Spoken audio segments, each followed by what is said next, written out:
If you have a smart speaker, you have access to the entire world of NPR and St. Louis Public Radio. All the latest news and all the captivating stories. Activate our voices with yours by telling your smart speaker to play St. Louis Public Radio. From St. Louis Public Radio. This is Politically Speaking. There's no question that the Missouri General Assembly accomplished a lot over the 2021 session. But one area where they didn't gain a lot of ground is election administration policy. Secretary of State Jay Ashcroft had a lot of high hopes for this session, and the Republican statewide official joins us on the latest episode of Politically Speaking to talk about the future of photo identification requirements and making it more difficult for constitutional amendments to pass. Let's hit the music. This is the Politically Speaking podcast, the definitive show about Missouri politics. We have to talk about things that matter to people. I've tried to bring that same aggressive iconoclast style with me to the United States Senate. I think my district is a model for the state. We put Missourians first. You just kind of have to find the common ground with people. I believe that this district deserves someone who represents their values. After I came back to St. Louis, I started thinking that I could have a bigger role on the change that I wanted to make.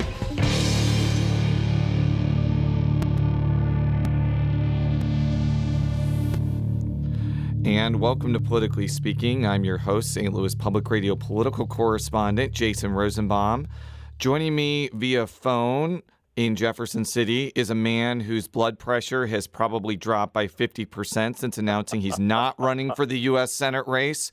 Our special guest today is Jay Ashcroft. Thanks for having me. Thank you very much, Mr. Secretary. I want to talk about what didn't happen this legislative session. There was a ton of things that occurred, a lot of things that a lot of Republicans and Democrats have been working for years that ended up getting to the finish line.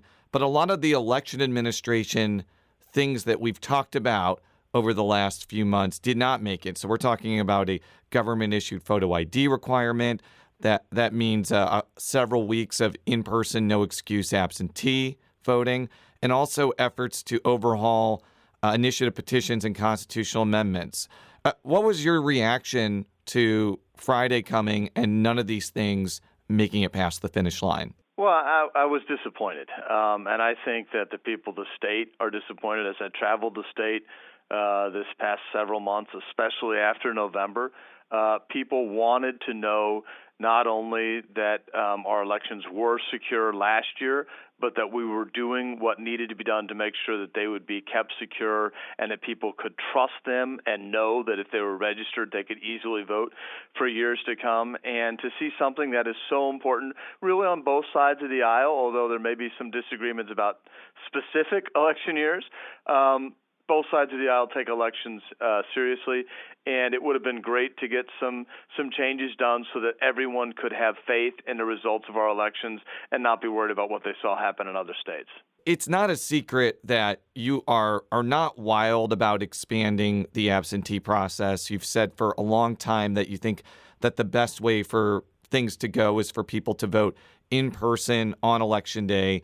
But from talking with you before, it seemed that you were somewhat amenable to pairing the resuscitation of the government-issued photo ID requirement with maybe 2 or 3 weeks of in-person, no-excuse absentee voting. And that seemed to be the plan going through the House, but it hit a brick wall in the Senate.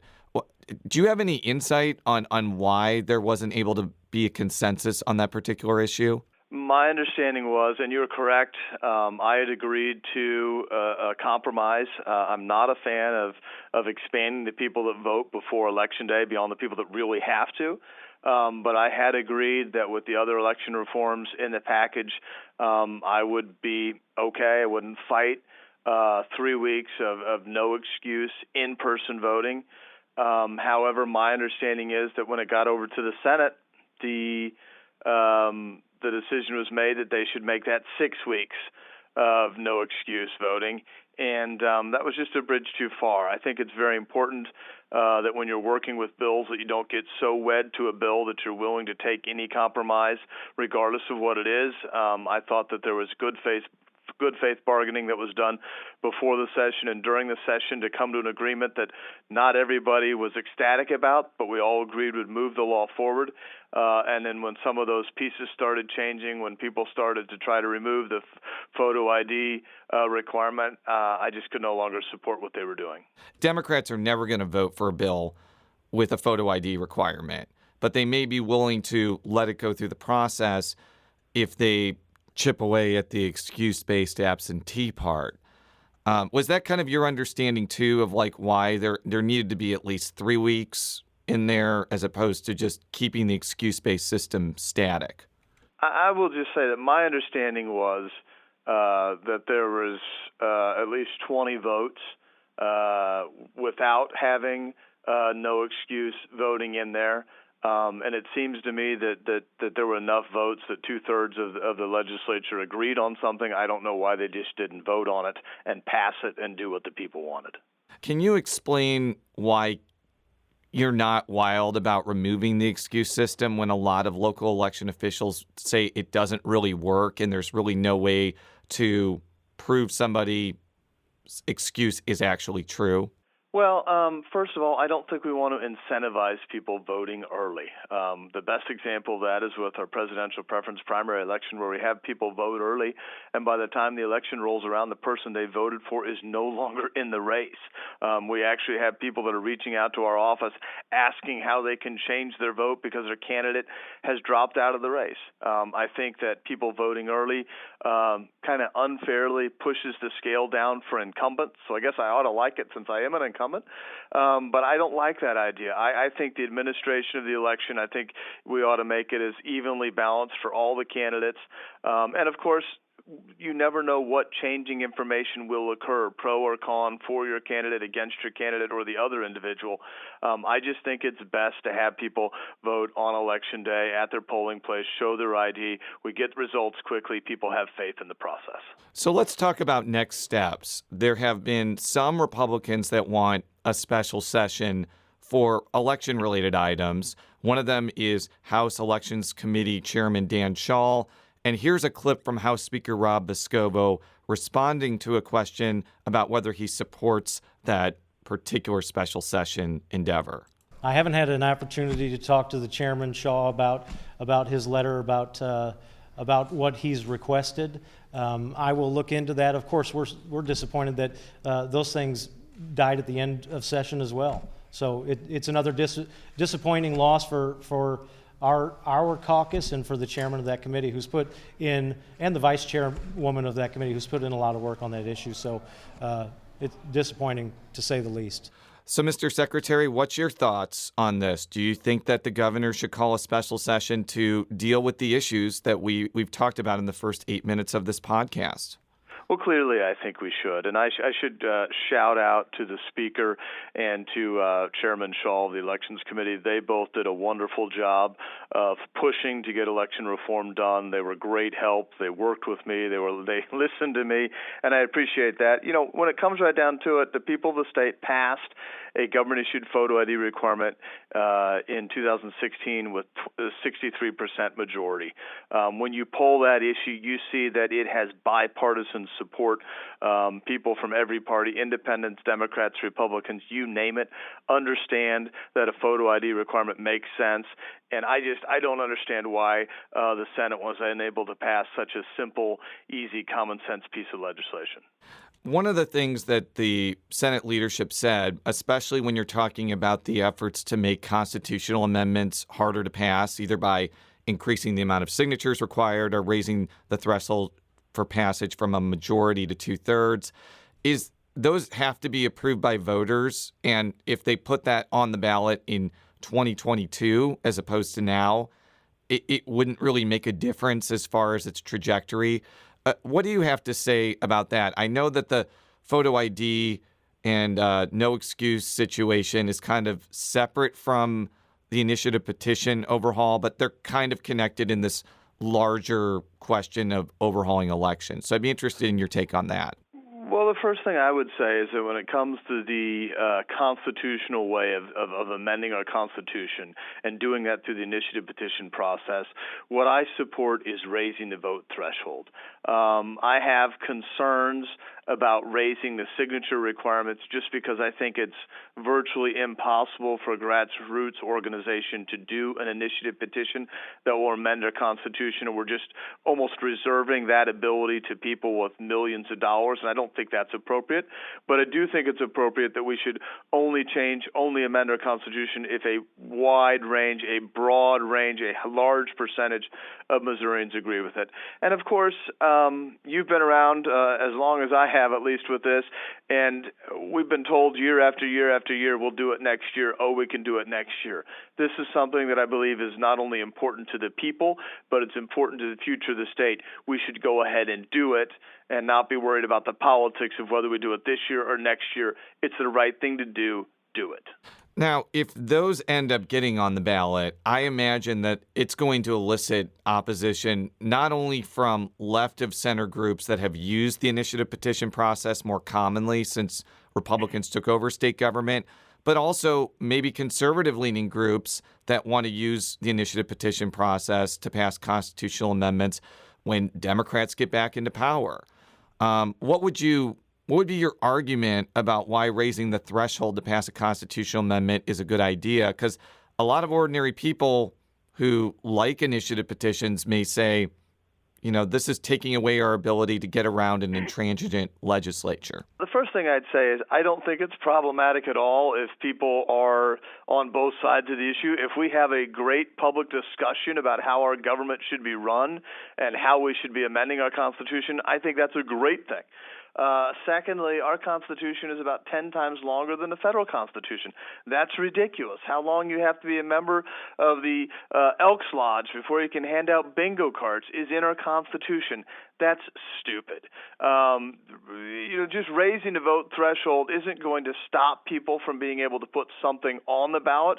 It isn't going to stop citizens from making something subject to discussion.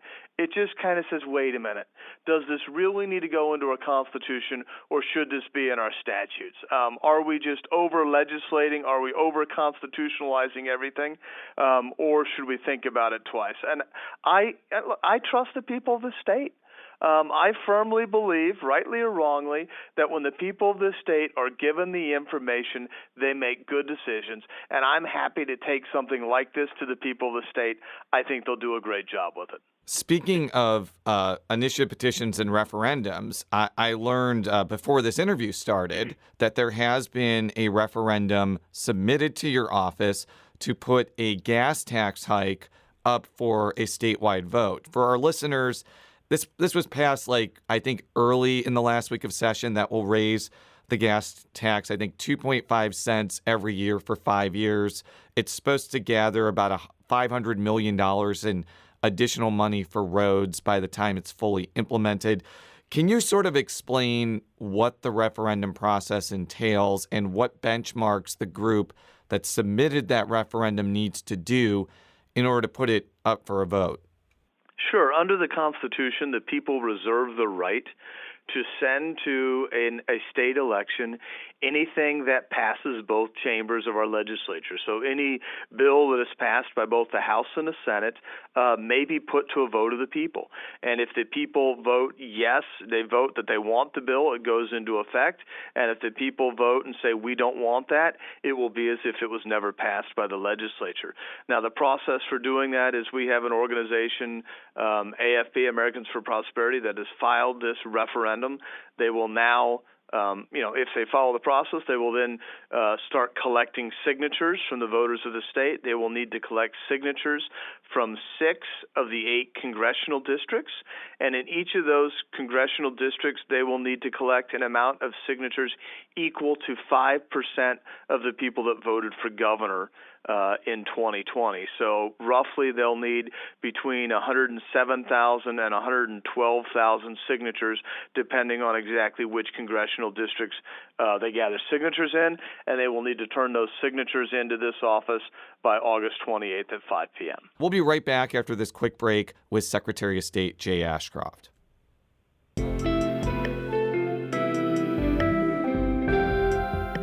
The Gateway brings you the day's news each weekday from around the St. Louis region and the state capitals in Jefferson City. Our schools are accredited. We don't need this bill. And Springfield. How many more years must pass before lawmakers see time is of the essence? I'm Abby Larico. Join me each weekday for The Gateway on the STLPR app or wherever you get podcasts. And we're back on Politically Speaking with Secretary of State Jay Ashcroft. I want to ask you about another proposal that kind of came out in the waning hours of the legislative session. And that was an effort to have certain elections subject to runoffs. And these elections would be U.S. Senate contests, congressional races, and statewide races. There are a lot of things about Eric Greitens that he has to answer for, not only to like reporters like me, if he ever decides to speak to me, but also to Republican voters that may be leery about why he resigned. And it seems that this proposal, even if people deny that it's because of him, it seems like it would just be a lot easier to make a solid case about why he shouldn't be the GOP Senate nominee than putting another election for local election officials to run between June and November. Like, can you address that point? Because I think that there's going to be a lot of local election officials who are going to be like, we're already swamped as it is. Having like a big election in June and a big election in August is a lot just to respond to one primary. Well, first off, I would say that I think we saw in 2020 that we have local election authorities that can do a spectacular job in extremely difficult circumstances that we've never seen. I think it's I will always be a little bit when we're adding election dates. I like the idea of trying to combine elections so that we have better turnout, so it is easier for our clerks. But I have great faith in the people that run our elections and our poll workers, that if something like that were to pass, we would be able to do that well. I know that our office would spend a lot of time, and I would be putting some miles on the car making sure the voters understood the changes. It seems to me that it would be much better to talk to the people that put that bill forward to see what their thoughts are, instead of talking to someone that obviously is against that party and is against what they're trying to do. And it's almost a little bit unfair to say, well, obviously they must have been doing what the opposition party said they were doing. I think it's important to see what the people that submitted it say that they were thinking of why they did that. Do you think that I think that this issue could reemerge either in a special session or maybe next year? Is that kind of your understanding too? Even though I think I've heard that a lot of House Republicans were not super enamored about this idea for various reasons. I think we could have several special sessions. I mean, obviously, we're going to have the veto session. I expect that we'll have a special session on redistricting after we get the redistricting data, either sometime in September or the very end of September. I wouldn't be surprised if we have a special session dealing with federal funds.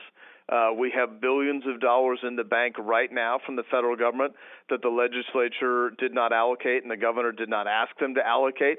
One of the things I've always said is if roads are a problem, let's put $2 billion that we have in the bank toward those roads and make an immediate difference there. I also think that we will probably have a special session dealing with FRA, that amendment, that tax that is used to help fund Medicaid that didn't pass. So I think we could have several special sessions, and if the governor calls a special session on elections, I'm very happy to talk with legislators about how we can make differences to make sure people have confidence in their elections going forward. Well, you're an excellent seguer because you put out a statement about the entire federal reimbursement allowance issue. And this is a tax that medical providers like hospitals place on themselves essentially to drum up money for the state Medicaid program. In fact, I'm a big Twitter user, as you know, and former state representative Chris Kelly has often used that proposal to heap praise on your father, former governor and former U.S. Senator John Ashcroft, because I think that came about during his gubernatorial administration. Is that correct, first of all? It may have. I must admit I wasn't concentrating on FRA issues when I was about 12 years old, but I think you're right. Yeah. I mean, of course you were. You're an engineer, so I think that you were paying very close attention to this. Look, I understand the idea of trying to leverage a bill to try to get something else done. Senator Bob Onder wants to put into statute that you can't put state taxpayer dollars to pay for Planned Parenthood. Senator Paul Whelan wants to make sure Medicaid doesn't pay for several forms of contraception.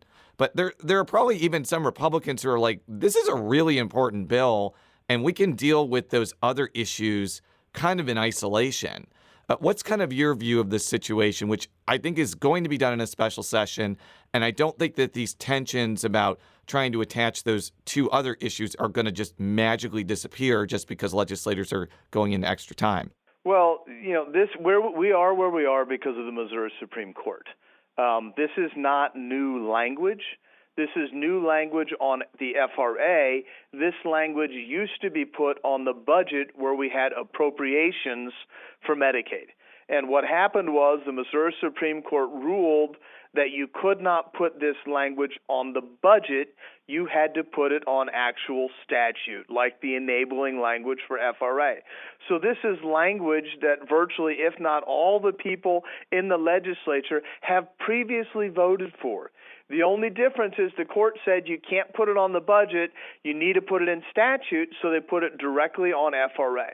So anyone that's telling you, oh, we can't have this sort of right or we can't have this restriction on Medicaid funds is not being honest with you, because we've had this restriction and they've all voted on it before.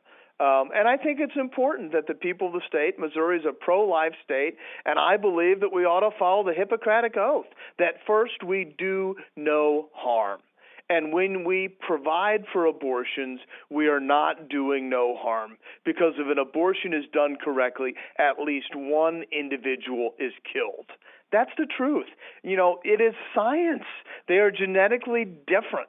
And I applaud people for standing up and saying that on something like this, taxpayer dollars should not be used directly against the right of conscience of so many taxpayers in this state. The state of Missouri should not be paying for someone to be executed without due process first. Before we get to the last subject of this conversation, which is about state workers going back, I ask you this every time I talk with you.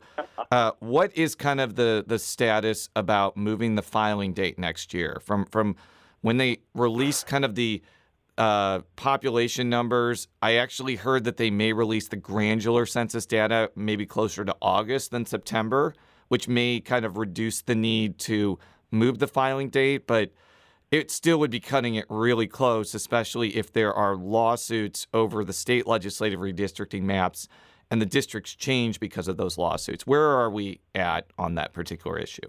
We're kind of in a holding pattern. I've had discussions. I've tried to meet with leadership of both the Republican and Democrat parties. I've met with legislators about potential ways to move the date if necessary. We've kind of gone through the checklist of how many days do we have to have, how do we make sure we can get absentee ballots out in time if we move filing or anything like that. So we've done kind of that pre-work of being ready and knowing what's required. Now we're in a holding pattern to see exactly when that data comes in. And how quickly we can move on that data. As we were talking earlier, I expect there to be several special sessions this year. There, I assume, will be a special session on redistricting. If they do, during that special session, they could go ahead and move the filing date as needed. Right now, I would probably say it's probably 75% chance they do end up moving that date. I hate to do that, but I think we're in a position where we probably will have to. But we're trying to just wait and see, because I prefer to make as small or a few changes to our elections as possible, because I don't want to confuse voters, but we're ready to do it if necessary. The final topic I want to talk with you about is we're recording this on Monday, May 17th. It's probably this podcast will probably be released later in the week. And this is the first day where state employees are supposed to be back in their offices. This was a decree from Governor Mike Parson. It sparked a lot of discussion, I think, not only online, but in various news articles, because I think that a lot of people in a lot of different professional sectors are talking about going back to the office. I'm recording this from St. Louis Public Radio studios right now. What have you heard as far as feedback from people in your office? And what has your office been doing during this pandemic? Has there been remote work, or is this kind of a new normal for the Secretary of State's office starting on May 17th? Well, it's not a new normal for us. The governor's executive order does not apply to the Secretary of State's office. Our employees are not employees of the governor. They're employees of the Secretary of State's office. So you'll frequently see press releases about all state employees when it really isn't all state employees. They're employees for different boards and commissions that actually don't report to the governor also.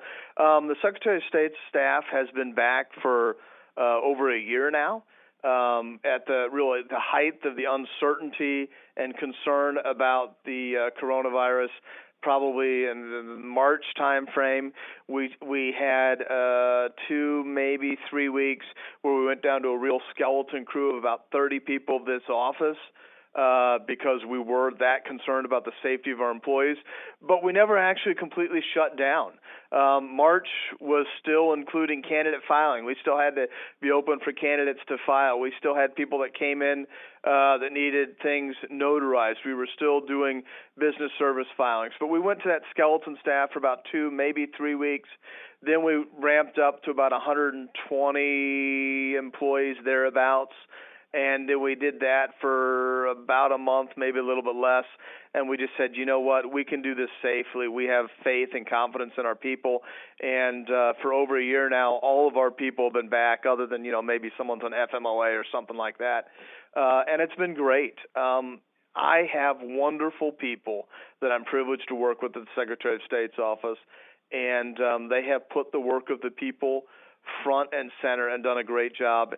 And we have not seen any COVID diagnosis that we could in any way figure that they had come from being in the office.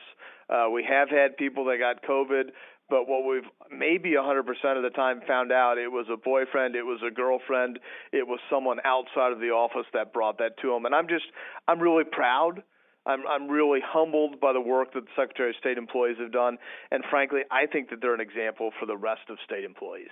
Well, I want to talk about this more broadly, because I think that the announcement was made before the CDC announcement that people who have been vaccinated, they still have to wear masks in certain situations like airplanes or buses, and they may still want to wear masks if like a private business says, please wear masks. But I do feel like that announcement probably changes the conversation about returning to state government as a whole. How do you think that is going to impact how people feel about going into work? How do you think that announcement changes this entire discussion about people coming back in person for state government? Unfortunately, I don't think it changes the announcement that much, because it wasn't an announcement that was based on science.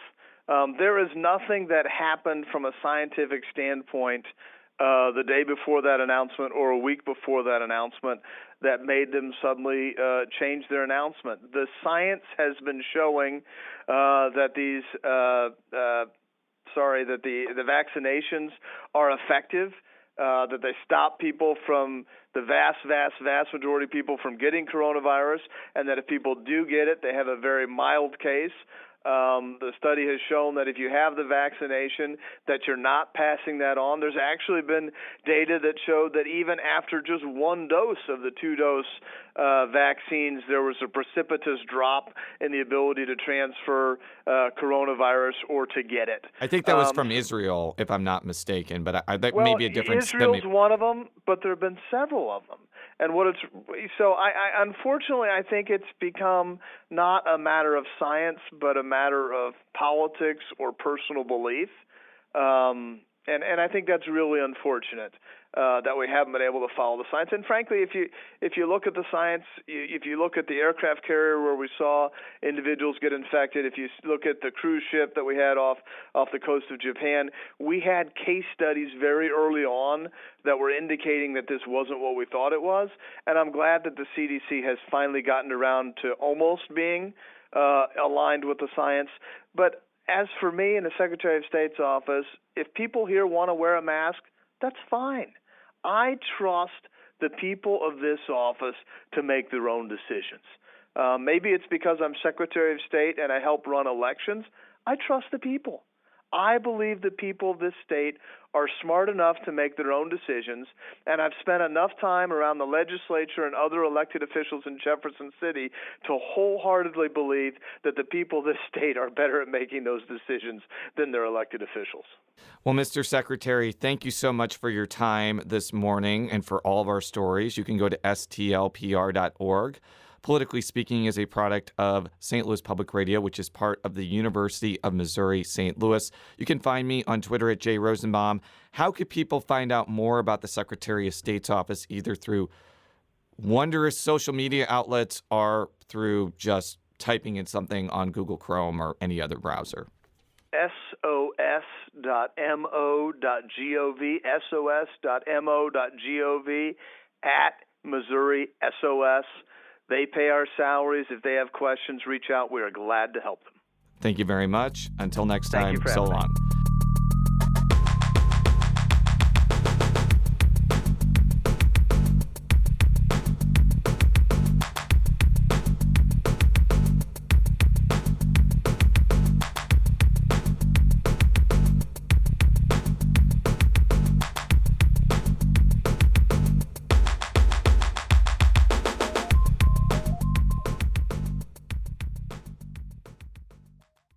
From St. Louis Public Radio.